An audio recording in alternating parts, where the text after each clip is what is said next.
Everybody get up, it's time to slam now. We got the real jam going down. Welcome to the Space Jam. Here's your chance, do your dance at the Space Jam. Alright. This podcast is a member of the Place to Be Nation family. Visit us at placetobenation.com, the only place to be in your pop culture world.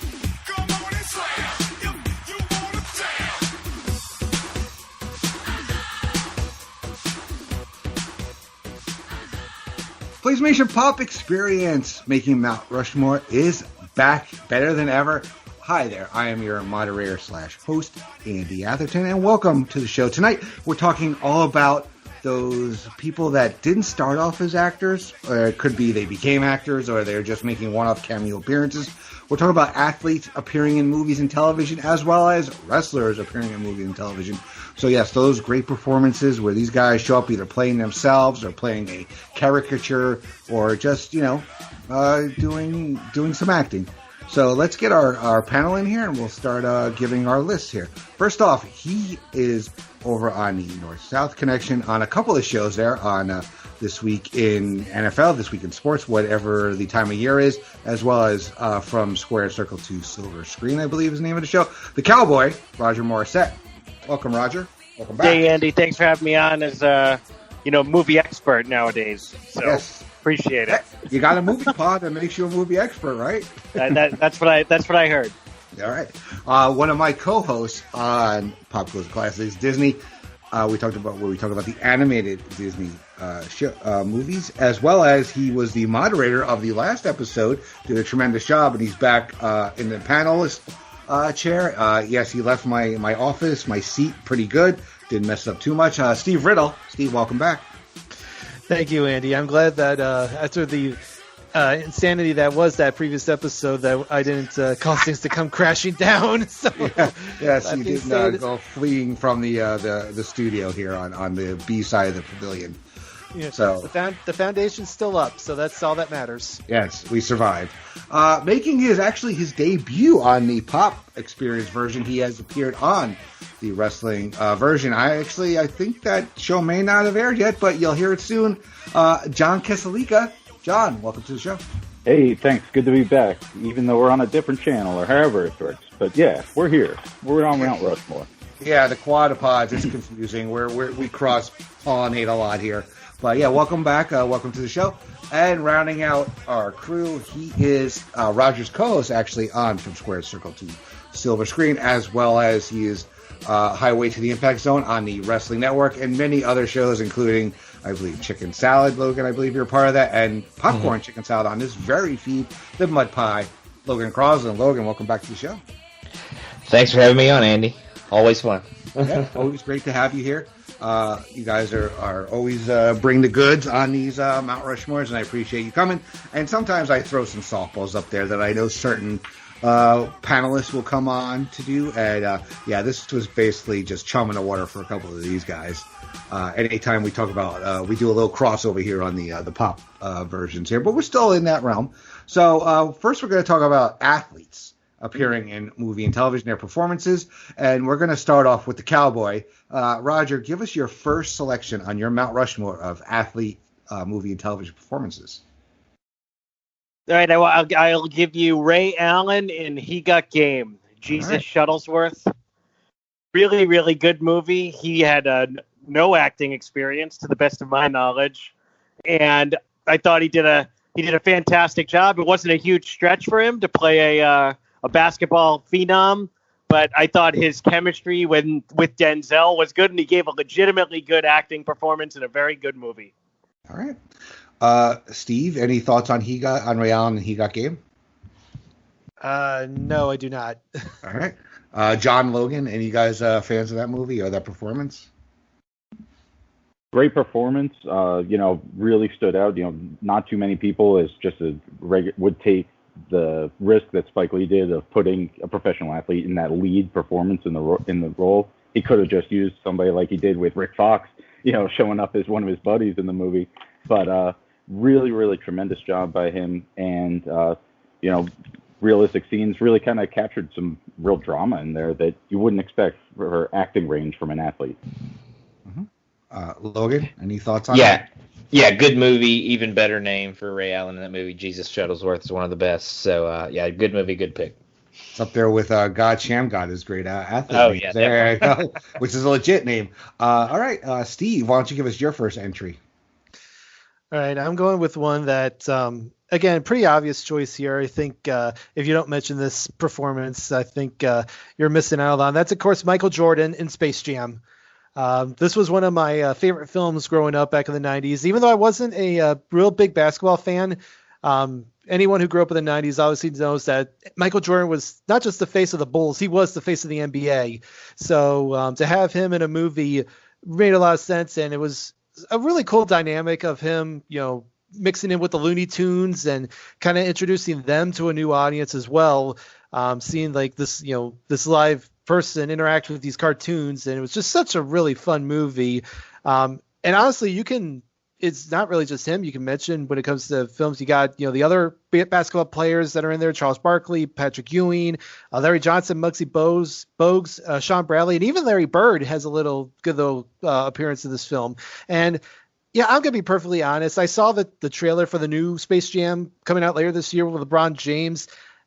I don't think it's gonna be that good. That's not to knock James, but he's not Michael Jordan. And I think just when you talk about great, movies of the '90s, Space Jam definitely belongs up there, and a lot of that is on the back of Michael Jordan. Mm-hmm. Yep. Logan had on his list as well. Logan, your thoughts? Yeah, it's just a movie I grew up with watching 100 times. I mean, this one was constantly in the VCR when I was growing up. So, and Michael Jordan, he's one of the greatest athletes of all time, if not the greatest athlete of all time. So, just mixing him with the Looney Tunes and having all the other basketball legends, like Steve said, made for a pretty cool movie and a pretty cool experience anytime you get to watch it. All right, Roger, any thoughts on Jordan and Space Jam? That was all right. didn't make my list. There's a little. I mean, I thought it was fine. I don't know why Steve acted like Larry Bird might not be a great actor. Like, oh, even Larry Bird was all right in it. After you name all those other guys. I mean, Larry Bird is the man, Steve. Yeah, but he did. Well, he was I only said it because Sean he Bradley. wasn't.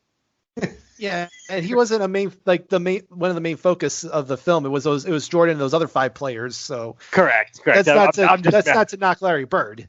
I'm just messing with you. We just we have to be very defensive of Larry Bird here. So just wanted to make sure. But yeah, the movie was fine. The one thing I'll definitely agree with is it'll be light years better than this piece of garbage that LeBron James is putting out in the next month or two.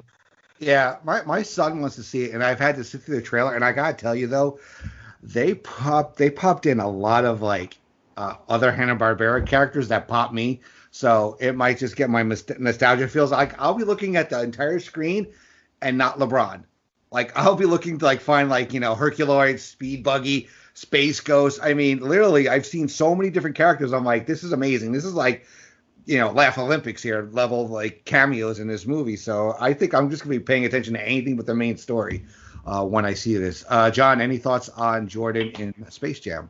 Yeah, first thing, I'm with you, Andy, on that trailer and on what it seems that we're going to get from the new Space Jam. I think it's really going to be more of a feast for the eyes with all of those callbacks to kind of pop the audience, pop the adult audience there. Jordan in Space Jam, geez, tough for me as growing up as a New York Knicks fan in the 90s, and watching those teams to, have to admit that this was an entertaining performance by him, and he really, did a great job with it. It was a pain to watch, him win yet another thing, even if it was guiding the Looney Tunes. But against the Monsters, was he? Against the Monsters. Did he make his return right after the movie to the NBA, or was he? I think so. Yeah. Obvious plot hole, though, that the Monstars decided it would be good to steal the talents of Sean Bradley, and that would help them to win the game. Yeah, I know they could have done. Yeah, I wonder who could have been the 5. Well, that's a debate for another episode. But who could have been the 5 players you could have taken the talents of that would have taken down Jordan and the Toon Squad? All right, John, give us the first on your list. All right, first one on my list. This is a performer who I think was the greatest, but my dad says he doesn't always work hard enough on defense, and then he doesn't really try except during the playoffs. But appreciate him busting his buns against Walton and Lanier every night as much as I do as his performance in Airplane as the co-pilot, and that's Kareem Abdul-Jabbar in Airplane. All right. Just hilarious, just a hilarious role. When, first standing up for himself, asserting, no, I'm just a pilot, that's what I'm doing, falling into that tirade about, not trying hard. And then, of course, when he passes out later and we see him in his full Lakers gear in the co-pilot seat. Terrific job by Kareem. Yep. Roger, you had as an honorable mention.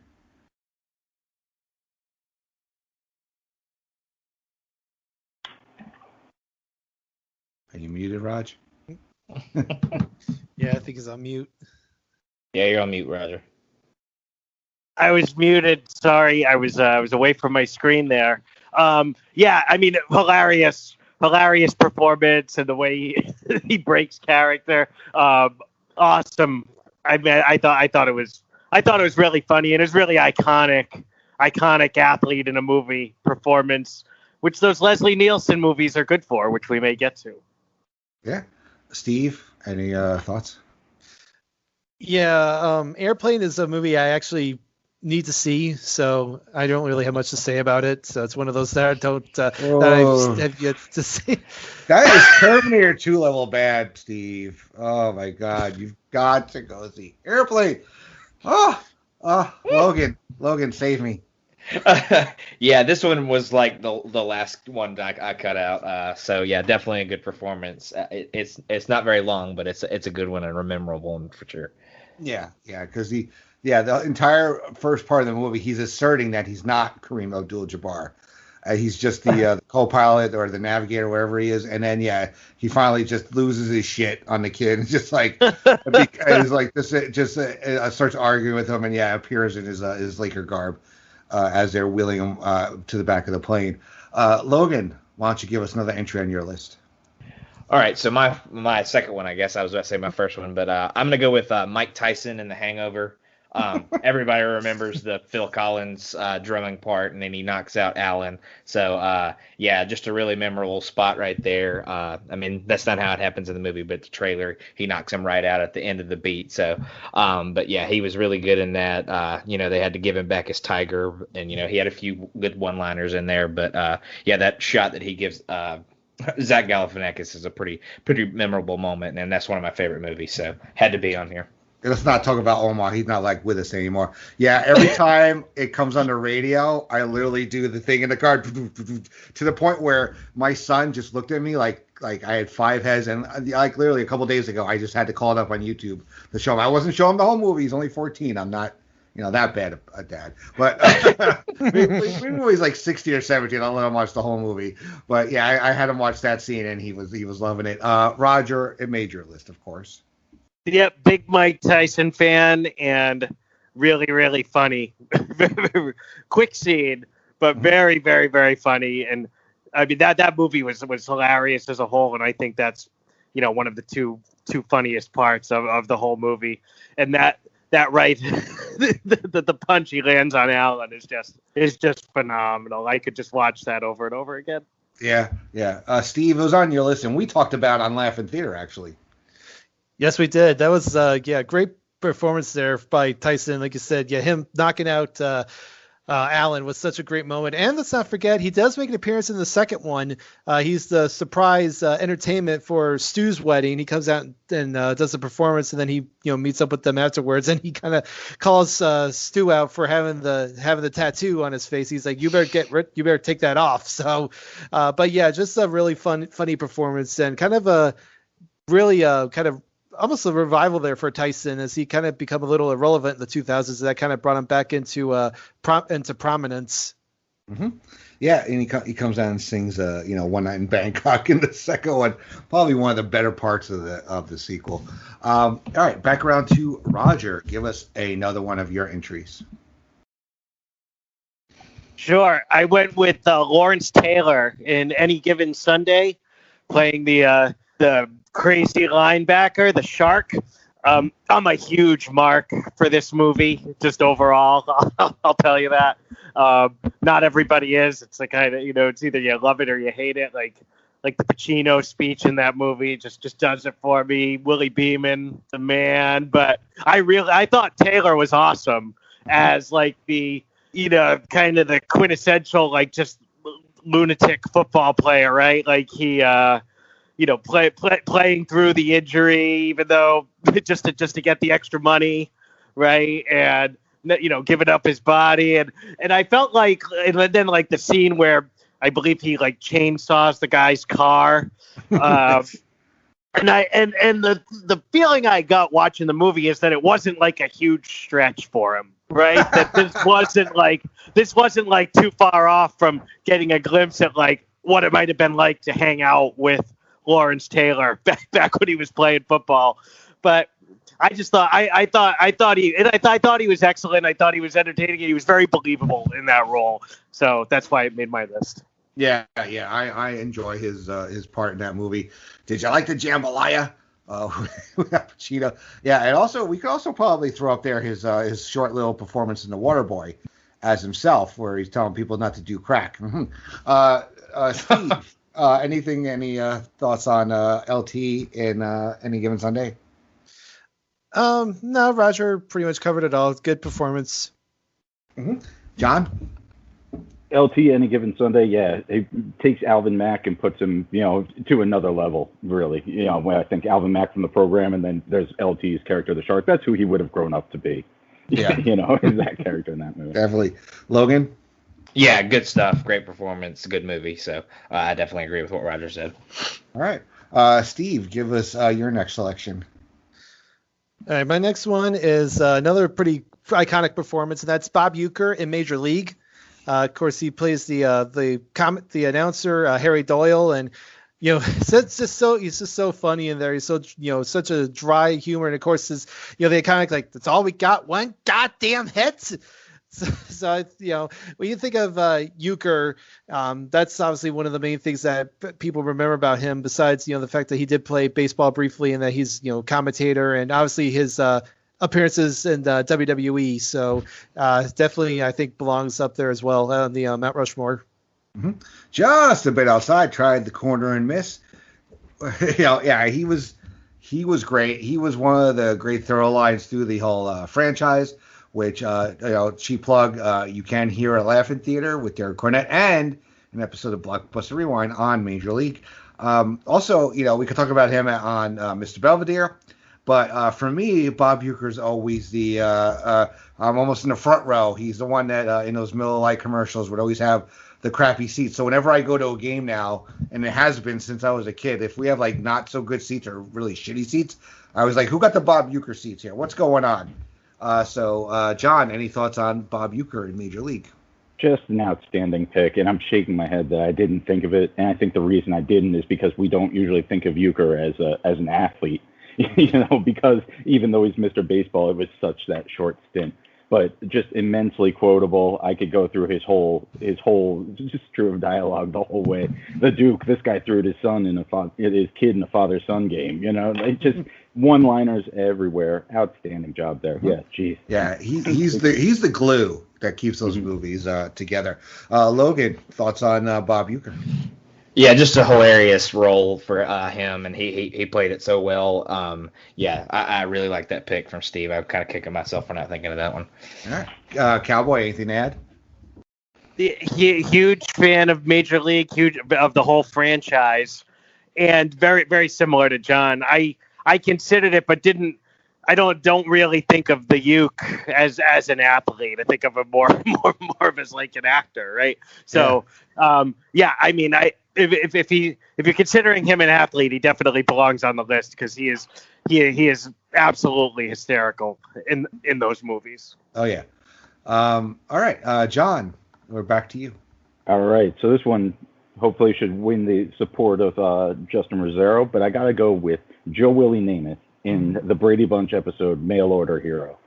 And Joe in this episode just shows off amazing range. I love when we get an athlete into something that would be so different from them. So this family program that is going to have Joe Namath in it, who's this wild card out there. But, you know, he's so invested in this performance. Starts off with that dream sequence, and he's just like pancaking little kids, balking them so that he can throw the bomb to Bobby Brady.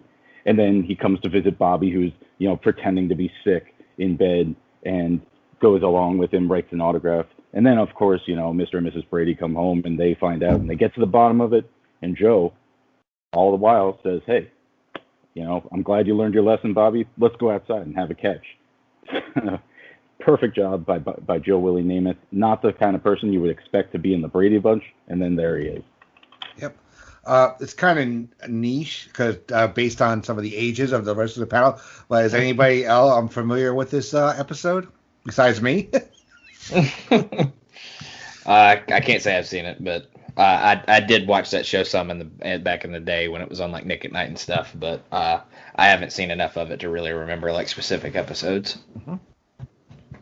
All right. I don't remember the episode, but I would nominate Namath for his performance with Susie Colbert on the sidelines a few years later. I want to kiss you. Yeah. Awesome. All right, Logan, back to you. All right, so I may have cheated with this one, but apparently Carl Weathers played in the NFL, so I'm going to go with Carl Weathers in the Rocky movies. Those movies are some of the greatest movies of all time. He plays Apollo Creed. He's great in all of them. So I mean, just there's so much you could say about his performances in that. And like somebody said about a previous pick, you think of him more of as an actor, but he did play in the NFL for a little bit. So Carl Weathers in the Rocky movies had to be on my Mount Rushmore. Yeah, Steve had as well, actually. Yeah, it's like Logan said, you don't think about him, the fact that he was a football player until I remember I didn't even know that until I looked it up. But yeah, I mean, he's actually done quite a decent amount of films. Like he was a Predator. He was Chubbs Peterson in Happy Gilmore. And he's, of course, was more recently, he was in The Mandalorian as Greef Garga. But like Logan said, when you think about Carl Weathers, you obviously think of him as Apollo Creed. So definitely a great pick there. All right. Roger, any thoughts on Carl Weathers in Rocky movies? I mean, he's great. I don't think he belongs in the category. I'm sorry, guys.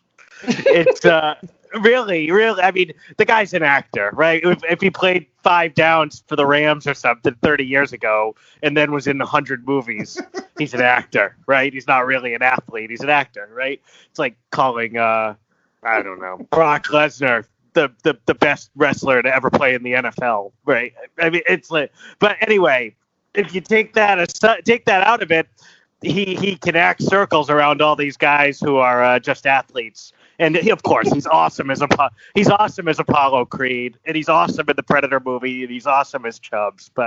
And he had was it Action Jackson? I think was the one that he headlined himself, and he was great in that too. So he's a phenomenal actor. Mm-hmm. There you go. John, any thoughts on Carl Weathers? Yeah, I gotta kind of side with Roger here that I don't think he's enough of an athlete, although he's an amazing actor and it's a great performance. I wouldn't, you know, if you can involve Rocky movies in anything with me, that's going to be fine. But it seems a bit of a stretch still. You know, athlete is athlete. He did play some downs, or he did, you know, have a career in it for a little while. Then he counts for here. But yeah, when Stallone's writing this movie, he couldn't have pictured a better foil for Rocky than Apollo in those first 2 films, and then an ally later on, and then, you know, fodder for Ivan Drago in Rocky 4, of course. All right, Roger, let's finish off your list proper. Yep, I don't know if this made anyone else's list, and this is not a condoning anybody as a human being or for their past transgressions, but O.J. Simpson and The Naked Gun, I felt like had to be on the list. There's actually number 1 on my list is Nordberg. Just really probably in one of the funniest movies of the era. He is probably the funniest part of the movie, and he'd say, again, not a great guy, of course, but he's a good actor, and he was good in this movie, and definitely qualifies as an athlete first, as a very good running back, or, you know, one of the best running backs of all time for Buffalo. But I felt like that the performance belonged on the list. Yeah. Mm-hmm. That, and also, I don't know how many of you guys are familiar with First and 10, HBO series from the 80s. He was TD, Thaddeus, something. On that show, he came in, I think, in the third or fourth season, and he was fairly good on that. Definitely. Yeah. Steve, any thoughts on OJ and the Naked Gun? Yeah, like Roger said, you gotta, include it just based, for the performance, that he performed, that he had, and obviously not for him for what a scumbag he ended up being, but for that moment, he was, that was a good pick. John?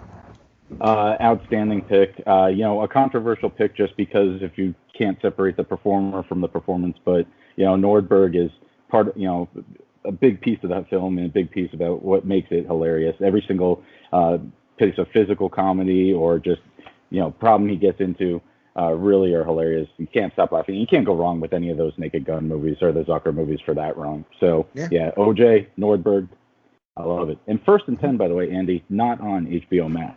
Surprisingly not. Really? I actually own the entire series on DVD. Do you? Okay. Yeah, I remember I bought it somewhere a number of years ago. It's been sitting there. I haven't popped it open because I'm like, something tells me it didn't age well, but I don't know. I'll have to try to visit it soon. Logan, Burke, OJ, Delta Burke, OJ. Yeah, Delta Burke before she blew up, and Zagreb's Kanuski, and you had Dr. Death, Leslie Crusher, aka Ogre from Revenge of the Nerds. Yeah, it was a tremendous kid. Tiny Lister played Otis on it. I mean, yeah, it was definitely a fun show. Bubba and Jethro. Yeah, I mean, I wish if you've never seen First and 10, hope that HBO Max adds it at some point because it really is a fun show. Logan, any thoughts on O.J. Simpson and the Naked Gun? See, I think of him as more of a murderer than an actor, or an athlete. I mean, so I couldn't really consider. I'm just playing. No, great role. That's my guy. You're bringing along nice, Roger. No, he was good in it, and I enjoyed his performance. I haven't seen that movie in a while, but I'll have to check it out again sometime soon. But it's been a while, so it didn't cross my mind as in the first couple people I thought of. So, but good pick. Yeah, I believe I did I think it was that one, or I don't know if it was. I don't think it was the second one. We did a group watch of for a Laugh in Theater edition. I think it was me, Jenny, Tim, and Jacob. So, good Lord, who knows what that one turned out. All right, John, back to you for another pick. All right, so we had OJ, who has his own problems. So I'll try to get somebody a little more redemptive here, and I'll go with Jim Brown in The Dirty Dozen. Jim Brown's an actor who's been in a whole lot of things, obviously, and had some great roles. Hey, he was in Any Given Sunday there, just like LT. But, absolutely. But the importance of this role and where it stands, I think, is why I picked it. So, you have Jim Brown at this point. He's one of the best running backs of all time. He's the reigning MVP at that point in 1965 when he's filming this movie, when he's filming The Dirty Dozen, which is his second movie. And he ends up retiring while on the set because it turns out it was running late. He wasn't going to get back. And Modell said, we're not going to honor him, his contract, if he isn't back for training camp. Obviously went on to have this huge career in film, but the breakout role for him was this as Napoleon Jefferson, one of the soldiers who goes to undercover to stop the Nazis in Germany. Doesn't work out so well for him. Great stuff. I love Original Gangsters with Jim Brown. I think that's his best role, but this is where it all started for me. Yeah, The Dirty Dozen is on my my to-do list for classic movies. I know my dad loves that movie. I just haven't had a chance to watch it. I actually wanted to make sure we mentioned Jim Brown in The Running Man. He played I think he played Inferno in that movie. He was one of the I forgot what they referred to them as, the Chasers or something like that. But yeah, definitely a good pick. Any of you guys familiar with Jim Brown in The Dirty Dozen or any of his other film roles? Can't say I have, no. Definitely The Running. I didn't see The Dirty Dozen, but definitely The Running Man. Definitely Any Given Sunday. And I think even without seeing The Dirty Dozen, I'm familiar enough with the role and with what Jim Brown was at the time, and I think it's a great pick. Mm-hmm. All right, Logan, let's finish off your list. All right, so my last one, I more picked this one because I love the movie, and he has a line in it that my family will say to this day. I went with Dan Marino in Ace Ventura. I think he plays the meathead. Jesus Christ! I think he plays the meathead athlete pretty well, and he said when he says, "You're a weird guy, Ace, weird guy." We say that in my family all the time, so that one had to be on there for me. Yeah, I love how you guys are doing all this crossover with Laugh in Theater, because you and I watched that in the episode for your episode that you came on. Yeah, it's great. I mean, he does have a lot of good back and forth with Einhorn at the end, and he does have the lines with Ace. He gets they have him get kidnapped while doing an Isotoner commercial, so they definitely parodied that. Roger, I guess you don't have much to say about this. Hard pass on that one, Logan. Hard pass. Marino, like very unlikable. Worst part of that movie, in my opinion. Coming from that fan, of course. You build them up and you crash it down, Logan. It was a personal pick. I'll just put it that way. Well, Steve had it as an honorable mention as well. Yeah, no, I liked the movie when it came out. I thought Marino was fine in the minor role that he had. Mm-hmm. Yep. I John, thought you guys might go with like Daniel Day-Lewis because he played on his co-ed softball team in college. John, any thoughts on Marino? Marino lost me at the fake spike, guys. So against the Jets. So I'm gonna sit that one out. All right. Play the fifth. Yeah. All right. John, let's finish off your list. All right. So this is a sentimental pick for me, but also I really like the performance, and I love the episode of the show actually. So you think about the '85 Bears, and we had Sweetness, we had Punky QB McMahon, we had Speedy Willie Gault, Samurai Mike, all these characters. But the big one that came out was the rookie. Really in the refrigerator Perry. And I'm picking an episode of the A-Team that he appeared in called The Trouble with Harry. And the Fridge plays himself in this. But he plays himself. He's sitting in a hospital, and a lot of the action runs through many times. And he crosses paths with Mr. T, of course, but also with the other guest star in that episode, Hulk Hogan. Fridge even goes face-to-face and stares them down at the end of the episode, tells them to back off.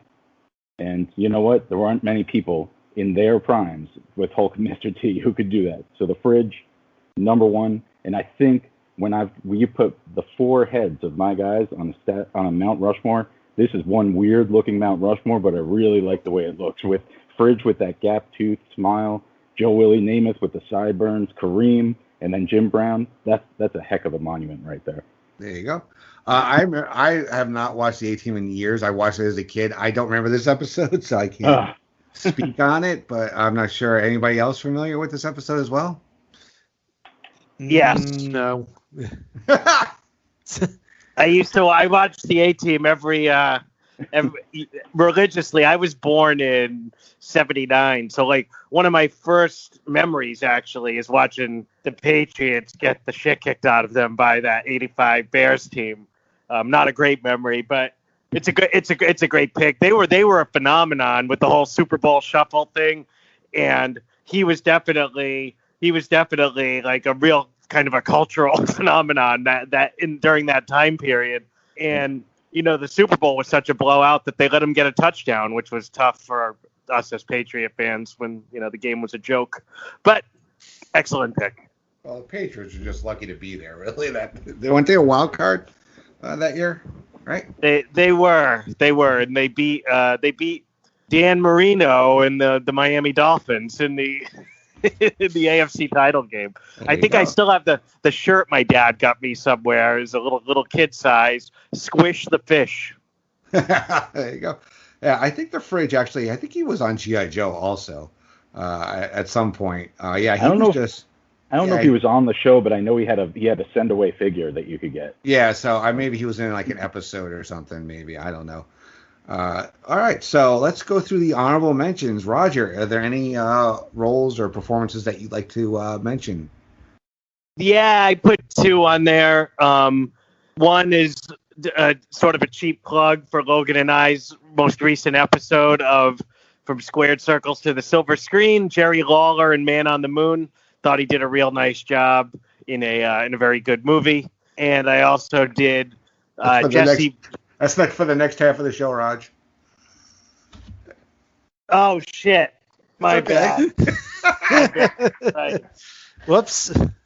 Bubba Smith in. I'm an idiot. I'm sorry. It's okay. Bubba Smith in Police Academy as Hightower. I love the Police Academy movies, and I thought Bubba Smith was real good as Hightower. And then Shaq in Blue Chips. So Blue Chips, great sports movie. Shaq as Neon Badeau. Not going to win any Oscars. Definitely Shaq's best performance. He was in a few movies, but he played the role very well, I thought. He did. I liked his character better than any of the others because he was just like this poor kid that just wanted to go to college and, play ball. He wasn't looking not a scumbag like Penny Hardaway and Matt Nover. Yeah, basically. And Bubba Smith, he became like the face of Police Academy once. Gutenberg walked away. He was really the lead of it as Hightower, and such great the way they would play with his strength, and he would bend things, and him pulling the seats out of Copeland's car when he was learning how to drive, and when he basically comes in undercover to save the day at the end of the first movie. Great picks, Steve. Any honorable mentions that you want to mention? Yeah, I have a few more that haven't been brought up yet. I had Brett Favre from There's Something About Mary. It's got a fun little cameo appearance by him at the end there as he's revealed as one of Mary's older boyfriends. And Ben Stiller's willing to walk away so that Mary can be with him, although Mary at the end decides to be with Ben Stiller. So interesting straight up there. Right. Also had Lance Armstrong from Dodgeball. Back when he was still... loved by everybody. He made, a quick appearance to kind of give Vince Vaughn a pep talk and get him back into the game. And then it's funny Roger mentioned Shaquille O'Neal because I mentioned him as well, but I'll just go ahead and say I did have him in Kazam. Obviously, one of the all-time worst movies ever, but, gotta mention it. Although he did have a couple of other films as well, so, I don't know if they got any better, but... Steel. I guess right? take what you can get. Wasn't he in a movie called Steel or something like that? Yeah, he was superhero. Yeah, it was pretty bad. Right. Not as bad as those General commercials or the Papa John's commercials. Anyway, his rap album was good. Shaq Diesel. I like if you go on, I think it's YouTube or something, and they have Shaq and his sons dancing. And so many people and it lines it up with so many different songs. I would just Google that or go on YouTube, Shaq and his sons dancing, and you'll see I think it's hundreds of songs people have done. John, any honorable mentions that we haven't said yet? Yeah, a few, and I'm surprised that from the New England contingent, nobody gave us Cam Neely as Seabass in Dumb and Dumber, and I think he came back in another Farrelly Brothers movie as well. Steve Young, in 90210, we had a lot of athletes. The ones that stand out for me are Steve Young as himself, and then more importantly, an actual acting role, Barry Bonds playing a rival golfer at the Beverly Hills Country Club, and Steve is accused of cheating, or Steve's dad is cheating in golf, juicing the golf balls per se against him to compete. And then finally, I couldn't pick one, so really this is an ensemble, though. But Steve Sachs, Roger Clemens, Ozzie Smith, Jose Canseco, Ken Griffey Jr., Don Mattingly, Mike Socha, Wade Boggs, Darryl Strawberry, the entire Springfield Power Plant softball team were outstanding in that episode. Yeah. I'm also surprised nobody said Roger Clemens as Skidmark in Kingpin. That's another one up there for you New Englandites, because he's still more of a Red Sox than a Yankee to me. Logan. Any mentions that we didn't say? No, I think all the guys ran through a lot of great ones, so I'll just leave it at that. All right. So great first half of the show, guys. Roger may have tipped his hand a little bit, but when we come back, We're going to talk about the performances by a wrestler or wrestlers in movies and television with the Cowboy, Roger Morrissette, Steve Riddle, Jon Keselica, and Logan Crosland. I am Andy Atherton, making Mount Rushmore. We'll be right back.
All right, PlayStation Pop Experience Making Mount Rushmore is back. We talked about athletes in movie and television performances. Now we're going to go to another one of our passions here at PlayStation Nation. We have an entire feed, podcast feed dedicated to wrestling, the PlayStation Nation Wrestling Network, as well as our friends at the North-South Connection podcast feed as well. So we're going to talk about those wrestlers in their performances in movies. A lot of them have transitioned.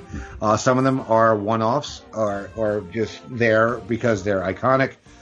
So we're going to start off with Logan this time. Logan, give us your first entry on your Mount Rushmore of wrestler movie TV performances.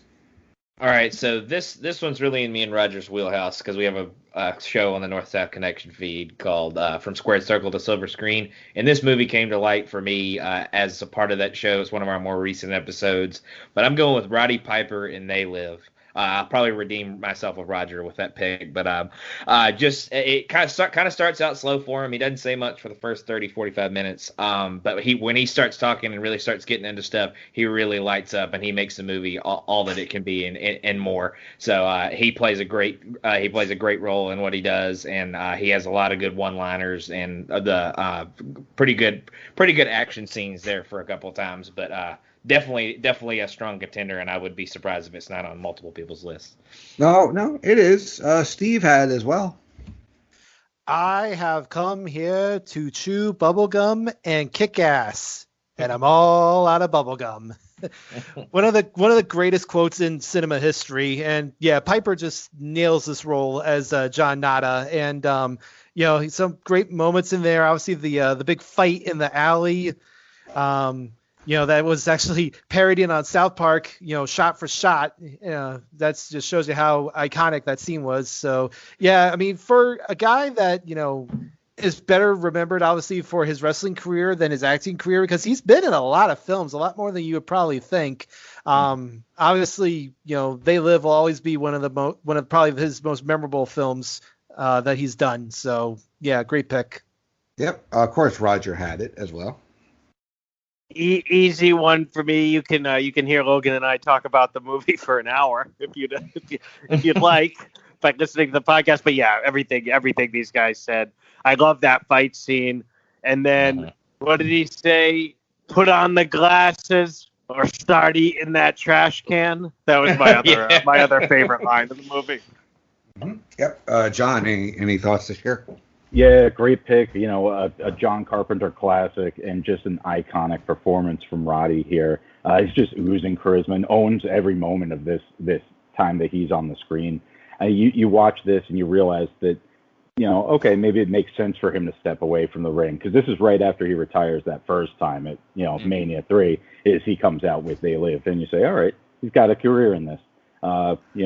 Things like Hell Comes to Frogtown weren't quite as good. But God, I saw that on USA Up All Night. Whoa, holy Christ!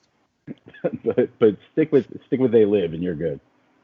Yeah, basically, it's Roddy Piper having sex with the frog lady from The Mandalorian. Yeah. That's really that's that movie in a nutshell. All right, John, you're up. All right.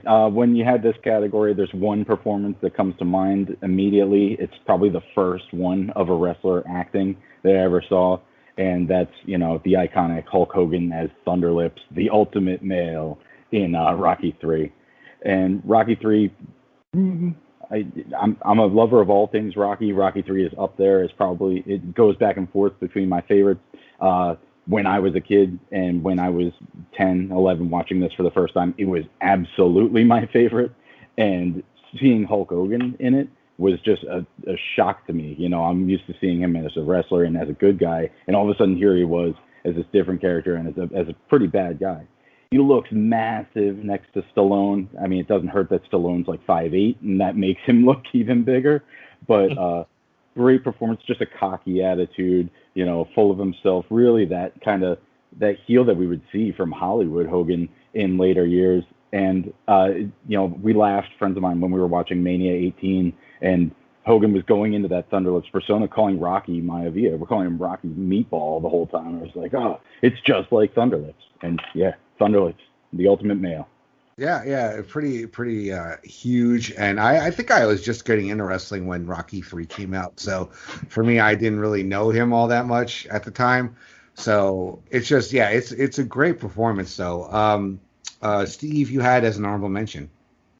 Yeah, I mean, if you think about it, I don't think Hogan becomes Hogan without this appearance in Rocky III, and that's how important it was. Because if you remember, he was in the WWF as a bad guy, and when he was offered the role, Vince Sr. basically told him, "No, you have to stay here." And Hogan wanted to do the movie really bad to the point that he was willing to get fired for it, which he did.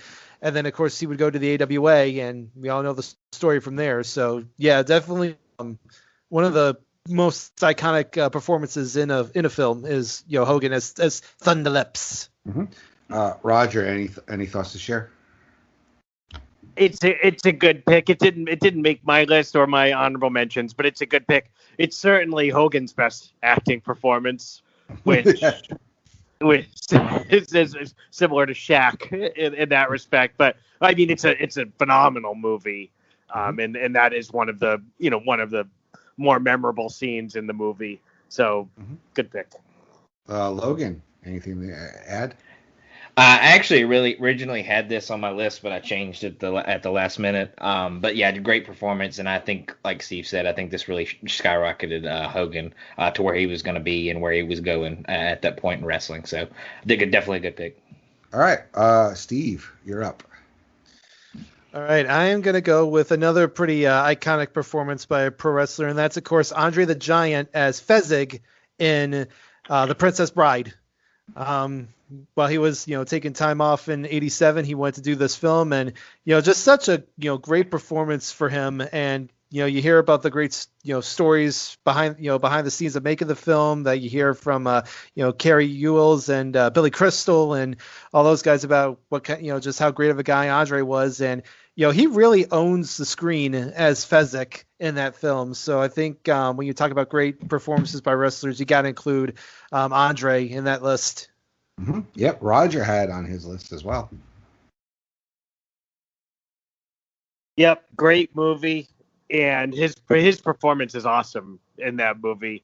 He actually, I mean, he comes across as like the kind of sweet giant, So I mean that's a real acting skill in a very good movie, and I mean it's one of my favorite movies from growing up. So this was a real easy call for me. He was the lovable giant, and he played that to a T. Mm-hmm. All right, Logan had as well.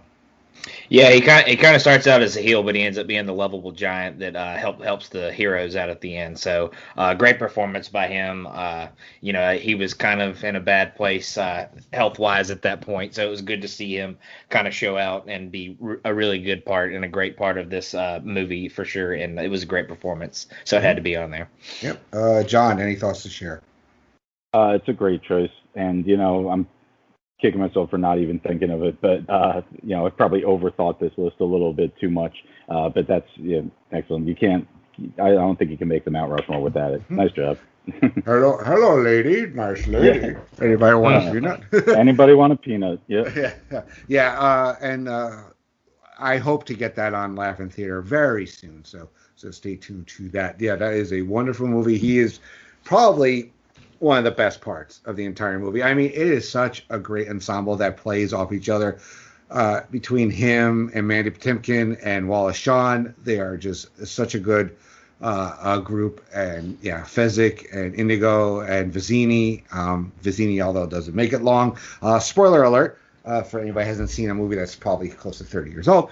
All right, so Roger, give us your first selection or your next selection. Sure, this will be to the surprise of nobody, but I will go with I'll go with Dave Bautista in Guardians of the Galaxy 1 and 2. So I think it's a pretty big upset how good of an actor Dave Bautista is, and that, I mean, obviously, the joke is that I'm the big Bautista guy, and I did love him as a wrestler, but I mean, as an actor, he's very good. He was really, really good in both Guardians movies. The movies are awesome, but he is an integral part of the movie, and he does not seem like a guy who's a wrestler who's acting, right? He's a legitimate actor. He is that character. And then he's also good in some of his other roles, like Logan and I watched Stuber, and he was very good in Stuber too. So Dave Bautista, the most unlikely potential Academy Award winner in the history of film. Yeah, he is Drax. There's really no other way to say it. Just because Drax is so unironic and matter of fact, and takes and the whole thing with him in with the corn nuts and whatever he's sitting there. I'm practicing being invisible. Yeah, and all the movies he's in. He was even good in Army of the Dead that just dropped on Netflix. That was ungodly long for a zombie movie, but he was good in that. No surprise, though, Roger, you're happy to hear Logan had it on his list as well. Logan knows. No, yeah, I know all about Roger's Bautista love, but no, it had to be on here. Kind of like what Roger was saying, when they announced that he was going to be in a superhero movie or even like a big blockbuster movie like a Marvel movie, I was kind of hesitant. I was like, I don't know if he has the chops to pull something like this off, and he is by far my favorite part of that movie. So he really blew it out of the water, and I think he absolutely deserves to be on this list. Yeah, being a Bond villain with killer fingernails, not as much, but it was a good. He was good for whatever he had to be in that movie. But John had him as well. Yeah, I think Logan and Roger hit the nail on the head when they called this kind of an upset performance, and I think that goes for the movie as a whole. I think a lot of people, even those familiar with Marvel going in comics, probably were thinking, they're going to make a movie about Guardians, like this kind of fringe. Group, the cosmic powers, I don't know. And wait, they're going to get a wrestler who is a pretty one-note wrestler. He's just a big, brute, angry guy the whole time. I haven't really seen much range from him there. But, the movie ended up being a surprise, and he was the most pleasant surprise in it. Just absolutely great comedic timing, but also able to carry that strength and seriousness when needed. A terrific performance by Bautista. And it showed that, hey, we finally have one of these guys, another one of these guys who can do this. So maybe stop making the Marine movies and, let's find some other niches for them. Yeah. And, Roger, like this, that it was a clean sweep for Bautista. Steve had as well. Yeah, just everything the guy said, such a, weren't sure what to expect when he was cast as Drax, and he just absolutely killed it in the first Guardians, and, he carried that into the second Guardians, and even in Infinity War and Endgame, he was, really good. And, it is kind of sad, if you believe the rumors of the stories go around that he's not going to come back as Drax after the third Guardians. It is kind of unfortunate because he does, make that character really great. So, you got to just give a lot of credit to him for taking this character and making it so iconic. Yeah, exactly. All right, back to Logan. We're going to actually finish off your list. Yeah, so we kind of talked about Hogan in one role earlier, and this might not be his best acting performance, but it's iconic and memorable. So I'm going to go with Hogan and No Holds Barred. His big battle with Battle with Zeus in that movie, just iconic, and the fight scene at the end is amazing. Burrell is a really good villain in that movie as well, but I thought Hogan's performance was iconic enough. It might not have been his greatest acting job, obviously, but I thought it had to be on this list. Mm-hmm. Well, Steve had as well. Steve.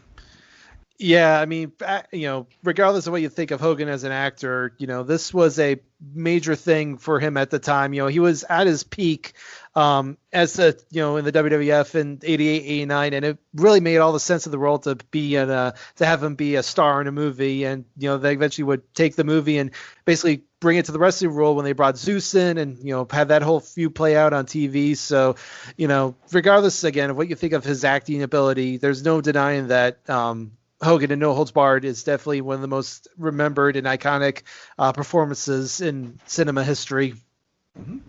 All right. John, any thoughts on Hogan and No Holds Barred?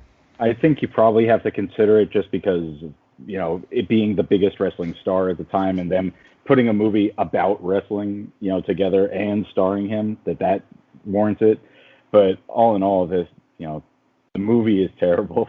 Hogan's performance, I think his performance, when the Mega Powers are breaking up and he's, praying for Liz when Macho Man comes in to yell at him, he shows much better acting there. And the one thing it did give us is endless comedy of the what's that smell, dookie, like scenes. But that's what I think about No Holds Barred. Yep. Roger, anything to add? Yeah, I loved No Holds Barred. I went to see it in the theater when I was a kid, so I loved it when I was a kid. I get why you guys put it on the list, but I mean, with the category being best performances by a wrestler in a movie,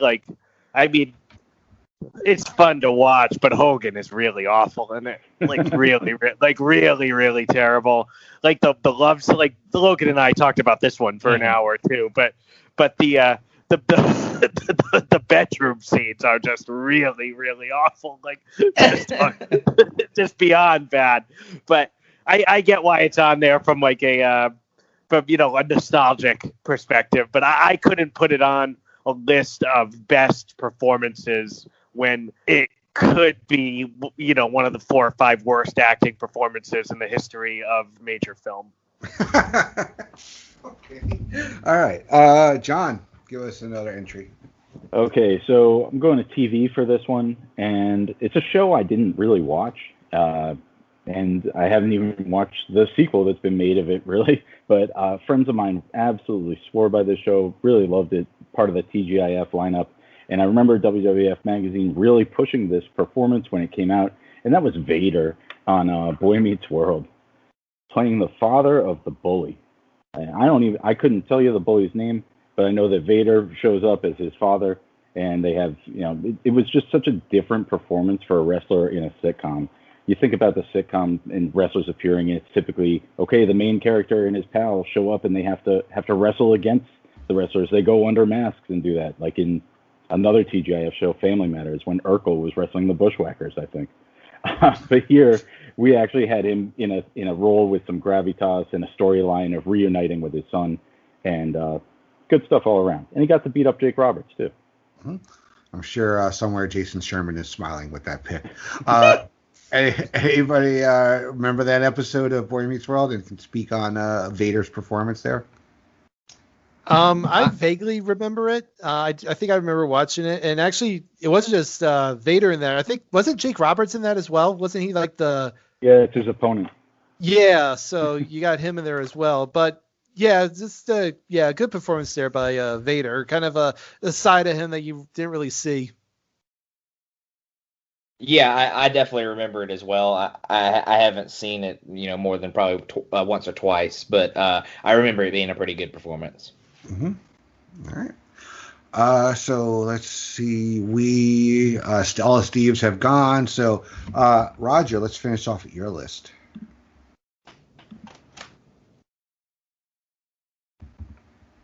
You're on mute. You're still on mute. Sorry.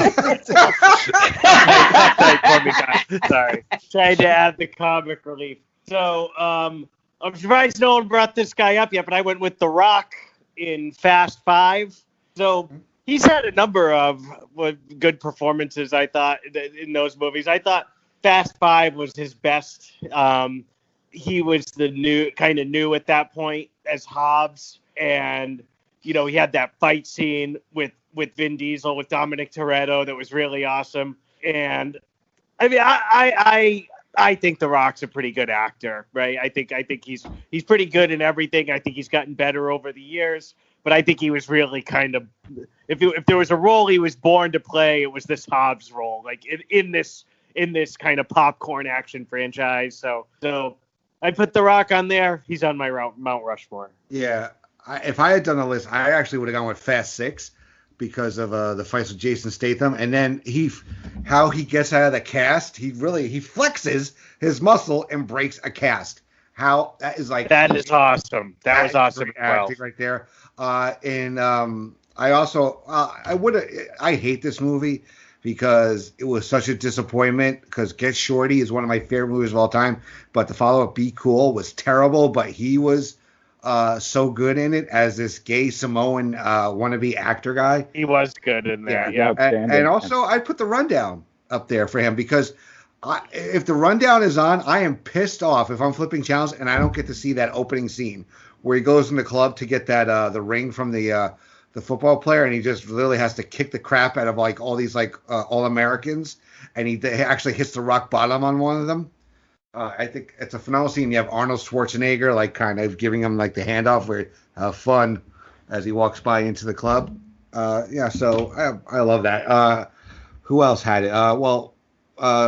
Steve, you had it as the Rock in the Fast and Furious. So yeah, I just included the all the films he was in because I really couldn't distinguish one from the other. But yeah, I mean, you can include Rock in a bunch of. He's had a lot of good performances. I think one of his kind of underrated performances was in Pain and Gain back in 2013. I thought he was actually pretty good in that. He's really funny in The Other Guys. It's only a brief appearance, but like him and Samuel L. Jackson are like the two cops that everybody loves, and they end up. I think they screw something up. They end up like committing suicide together to kind of like save Rat Face. Well, they think they could jump to like a tree or something. Awesome. And that's a great jumping off a skyscraper and falling to their deaths.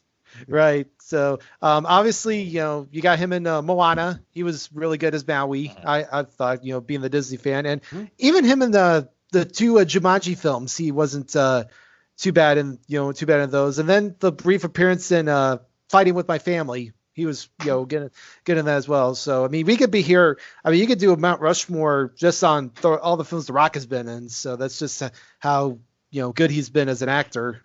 Yeah, if we do that, I'll make sure I book Jenny for that episode. Little inside baseball there. She'll hate you for life. She hates but I have to give a plug to our good friend Nate Milton. If you love The Rock, and you want to talk about the Rock's movies, listen to the Rocky Maivia picture show over on the Kings of Sport feed over there. Logan, anything to share about The Rock in the Fast and Furious movies, or any of his other roles since we're talking about him? Yeah, he really kind of, in that Fast 5 movie, he really kind of revitalized that franchise because it was kind of, it was kind of wonky coming into that one. They really needed to knock it out of the park to kind of keep those movies going. And not that he did it by himself, but, having another big star in that movie like that really revitalized that franchise. And it's obviously gotten them, I think they've done 4 or 5 more movies at this point, and they have a couple more coming out. So, he really did a good job in that one and really brought some star power that it desperately needed. Like Steve said, Moana is a big one for him. He's really good in a lot of stuff. Nothing really stands out to me like the 4 that I picked, obviously, but he's really good. Mm-hmm. John, anything to share? Well, we could actually go into your final pick. While talking about it. Yeah, sure. So first on Fast 5, it's one I haven't seen, but knowing what it did for that franchise, as Logan just mentioned, it's really an important role, obviously. And it's carried them through to where, we now have Fast 9 starring John Cena. So yeah, if you're going to talk about Fast 5, I think The Rock is great, but the best part of the movie, and I'm not trying, and I don't think there's a spoiler, but there's a great double turn in that movie that really, is awesome. Talk if we relate it to wrestling. But go ahead with what you were about to say. Sure. And so, I think The Rock is great in pretty much everything he's in, and he plays a lot of different characters. And I was gonna go with Pain and Gain. I'm glad somebody mentioned that before. I think he's hilarious in that movie as this like tweaked out weightlifter. But the movie that I picked is one of his Disney movies, is The Game Plan. And when the Rock signed that contract with Disney to do all these like kids movies, he kind of caught some heat from wrestling fans. I think we all kind of rolled our eyes like, oh great, it's going to be the Tooth Fairy and he's going to be in Escaping from Witch Mountain, all this. And here in The Game Plan, it's a completely predictable film. The script is something you could say exactly what's going to happen, what each character is going to do, which ones are going to, what the redemption arc is. But you know what? The Rock just is so great in it, and he carries that film, puts it on his back, and says, I'm going to make this entertaining. And you watch him, and you're just entertained the whole time as Joe Kingman, the cocky quarterback, who's now taking care of his long-lost daughter that he never knew, or his daughter that he never knew he had. And, he's getting into he's learning about ballet because she likes ballet. She's bedazzling his books instead of being an all guy for football. And then you get the New England gets to actually beat the Giants in this one instead of losing to them as it was in the Super Bowl. But The Rock, great. Ouch!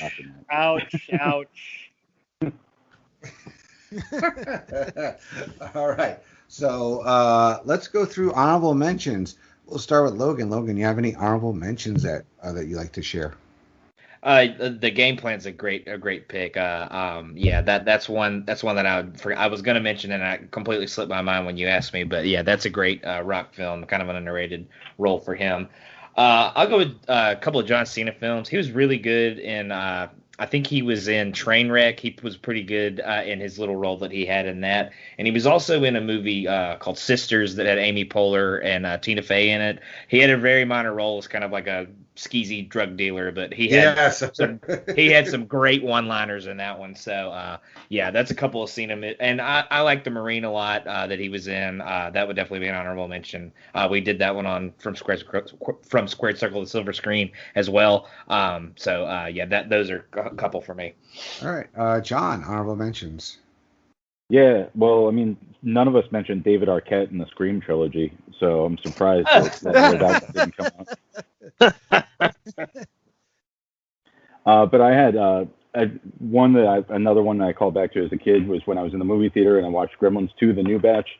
In the middle of the movie, the film breaks down. It looks like the film breaks down, and they cut to Hulk Hogan, who's sitting in the movie theater and yells at the Gremlins to turn the movie back on. And that got a pop from me and from all my friends who were in the theater when the Hulkster was in the movie with us, apparently. King Kong Bundy did some great comedy in Richard Pryor's Moving and also in Married with Children. And then I talked about it in the Facebook chat when we put this together. I'd be remiss to not mention the great El Gigante in his role in Baywatch when he befriends Hobie as a lonely circus giant living on the boardwalk there. All right. Steve, honorable mentions. Well, Logan mentioned one of them. That's Cena in The Marine. And he's had, not obviously as many, probably as good movies as Rock, but he's been in a couple of decent ones. Like he mentioned the two Trainwreck Sisters, Bumblebee. Obviously we mentioned F9, and it'll be interesting to see how he does when the Suicide Squad comes out. Another kind of older one that I think not many people remember, Terry Funk in Roadhouse. Mm-hmm. That was a pretty good performance there. One actually I remember reading up on. I remember when the film was out in theaters. This one again, people probably don't remember. Kurt Angle in the film Warrior, where he was an MMA fighter. I think he was from Russia, but I don't remember exactly. But that's right. Yeah, he was from Russia. Yes. Yeah, but it's like he didn't say a word. He basically every time he was on screen, he just basically beat the shit out of people, and that was really him at his best. So I thought he definitely deserved a mention. And then also you got to mention Jesse Ventura in Predator. He was a good kind of foil there for Arnold Schwarzenegger. And then obviously, performances maybe not that good, but obviously you you got to mention Ready to Rumble, all the guys that were in that film, DDP and Goldberg and, all those guys. Again, bad as the film was, you got to mention it. And then one TV performance I kind of forgot about, but just remembered when Bret Hart was on The Simpsons and he went to buy Mr. Burns' mansion. I thought he was really good in that one. So that's just a few of the ones I had.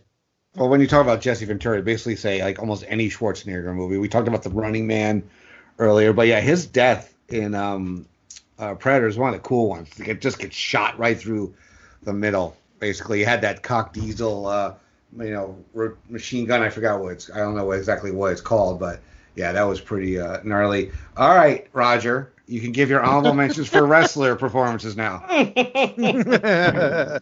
There's only one that hasn't been mentioned, and I will mention it for the second time this evening.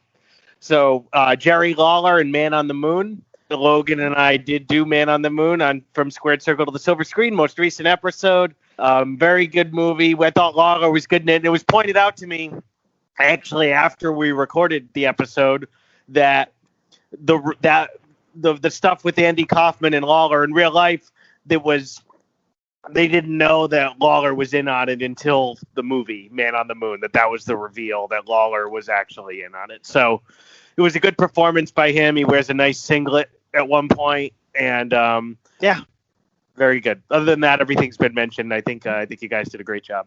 All right, just a couple I want to throw out there. Although it's not the best movie, The Longest Yard remake featured ton of wrestlers. A lot of wrestlers: Steve Austin, Kevin Nash, Goldberg, Bob Sapp, Great Khali. Great Khali's in it, yeah. Before he was the Great Khali, actually, I believe. Very funny. And also, we can't forget Randy Savage in 2002 Spider-Man as Bonesaw McGraw. Yeah. I got you for 3 minutes.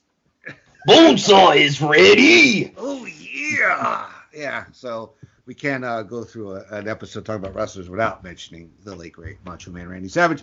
Awesome job, guys. Great show. But before we go, let's talk about where you can be found on podcasts, social media presence, what have you. We'll start off with Cowboy. Roger, what do you got going on? Yep, you mentioned it at the top of the show, Andy. I just do 2 shows, really. One for the most part right now, From Squared Circle to the Silver Screen with Logan, and then every so often, when it's not football season, we will record an episode of This Week in the NFL, This Week in Sports. So you may get one at the end of the NBA playoffs. There you go. Awesome. Steve. Well, as you mentioned, me and Miranda do Pop Goes the Classics here on the Pop Experience. Our most recent episode, we talked about the Aristocats. That was a lot of fun. And for the next one, we, of course, will be talking Robin Hood, one of my favorite films of all time. So they're looking forward to that one. I also appear fairly regularly on this show. Like you mentioned, the last episode, I was actually the moderator where we discussed the best game shows and reality competitions, which was went off the rails a little bit early, but I think we definitely got into a groove as the show went on. So that was definitely a lot of fun. And I was also on the wrestling version of Making Mount Rushmore, the most recent episode. Me, Logan, and Ben, we talked the best NXT TakeOver matches and TakeOver shows. That was tremendous fun. Loved doing that. Of course, you can also find me at PlaceToBeNation.com. I have my regular articles, the box office report, the Ventura previewing, and my entire catalog of the wonderful reviews of Disney. So you can find those over there. And you can also find me over at the the Place to Be Facebook page, where there's a lot of questions, discussions, so much great stuff over there. Mm-hmm. All right. And John, what do you got to plug? No real plugs here, guys. I'm at your whim. To come on to stuff. I don't have any regular scheduled programming, but do kind of like to be one of those, I guess, one of those weird talk show guests that doesn't have anything to plug, but they just need to fill time, so they grab him and bring him in. And have appeared on a couple of your Mount Rushmores and obviously some trivia competitions. Looking forward to participating with JT's 90210 podcast he's got going. And hey, I'm in that Place to Be chat on Facebook as well. So, get on the page and be there. Yeah, you're actually going to be on. Now, this show drops bi-weekly or twice a month on the Pop Experience. The wrestling one drops monthly, and you will be on this month's wrestling version. That's when we talked about setup moves and finishers. So, yeah, that was a great show to record. It was a great panel. We actually got Chad Campbell to be on that one. So it's a fun show. Also, as well as who else was on that? Let me look. It was also Ben, and I did a list as well. I tried to keep up with the heavy hitters there, and I think I did okay.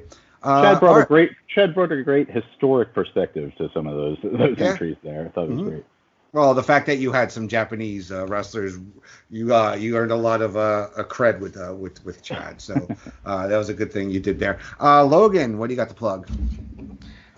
We've got Wrestling's Chicken Salad. We've got Popcorn Chicken Salad. We've got new episodes of those coming up. YouTube Roulette that I do with Sean, Jake, and Scott Shiflett.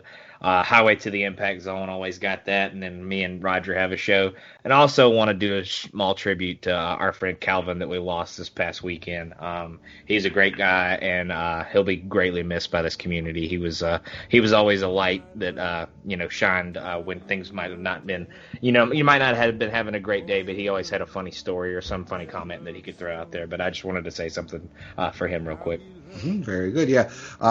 Actually, the previous episode with Steve moderated, I wasn't planning to be on that episode. I was just producing it, but Calvin was supposed to be on that episode. Unfortunately, he, like Logan just said, he passed away suddenly, and I stepped in because he actually sent his list in before he did. Unfortunately, he passed away. So I read his list and tried to give my best reasonings for Calvin, including certain things on his list, which I could definitely see being on brand for him. I could actually tell. I know why he would watch Battle of the Network Stars, or why he'd probably want to be on Big Brother, because he would just really screw with those people's heads. The guy had a quick wit, very observant. Always, he had a kind of a interesting, crazy life, so to speak. He had been through a lot, but he was really down deep, just a nice kid.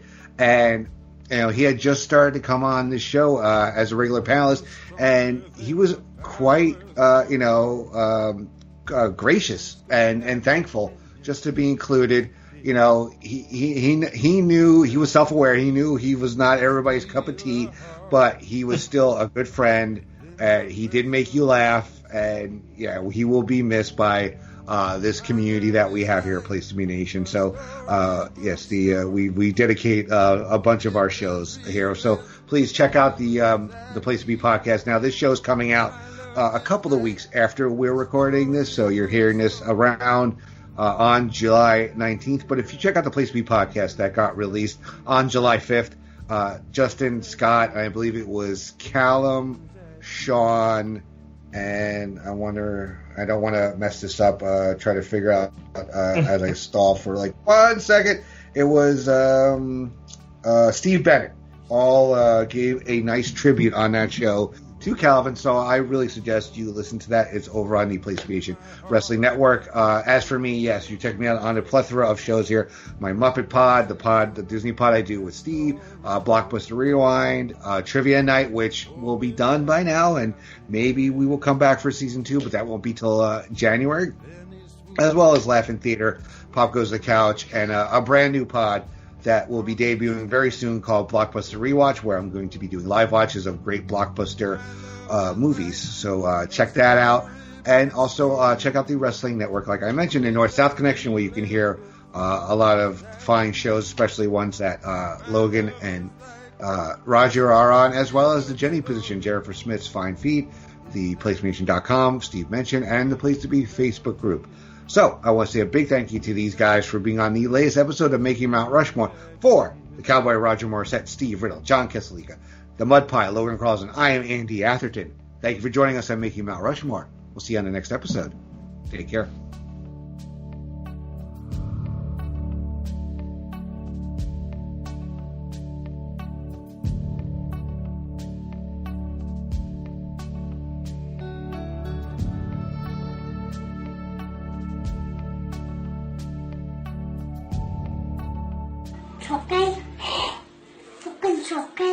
Oh God.